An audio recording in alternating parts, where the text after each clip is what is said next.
with regard doon sa lumalabas siya na in-implicate siya doon sa case at kasama sa gathering ng mga evidence natin yung pag-establish lahat through case build-up. Nasa kustodiya na ng mga pulis ang isa sa gunman sa pamamaril sa loob ng Victory Liner sa Nueva Ecija noong November 15. Ang suspect ay nakilalang si Alan De Los Santos, isang hired killer. Si De Los Santos ay naaresto noong November 20 sa Aurora dahil sa kasong statutory rape at sexual assault. Ayon kay Colonel Richard Caballero, inamin ito sa kanyang extrajudicial confession na Setyembre pa plinano ang pagpaslang sa mga biktima. According to sa initial na lumabas sa investigation, sometime September nag-start yung planning nila doon sa pagpatay. Yung motibo na tinignan natin initially doon sa investigation, nung nag-start tayo sa investigation, ay yung filing ng robbery at saka carnatting case ng victim na babae doon sa sarili niyang anak. At tapos yung mga other circumstances na sinabi ng mga kapatid ng biktima na babae patungkol doon sa pangyayari.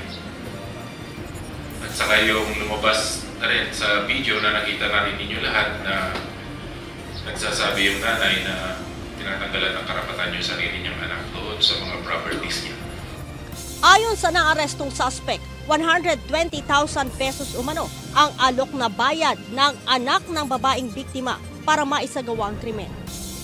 Well, according dun sa confession niya, in the presence of his lawyer, ninarrate niya yung incident na together with his co-accused, pumunta sila dun sa bahay. Accordingly, nagbigay na ng one initial na payment in the amount of 20,000.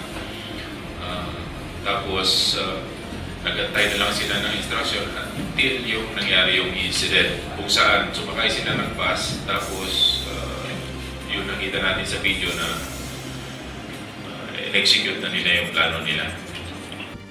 Bunsod nito, sinampahan na ng kaso ng mga pulis ang gunman na si De Los Santos at 4 na iba pa. Today, we filed criminal complaint for 2 counts of murder against Alan De Los Santos and 4 others before the prosecutor's office of Nueva Ecija. November 15, kitang-kita sa CCTV footage ang pamamaril ng 2 suspect sa 2 pasahero sa loob ng Victory Liner bus habang natutulog, bago mabilis na bumaba ang mga suspect matapos na isagawa ang krimen.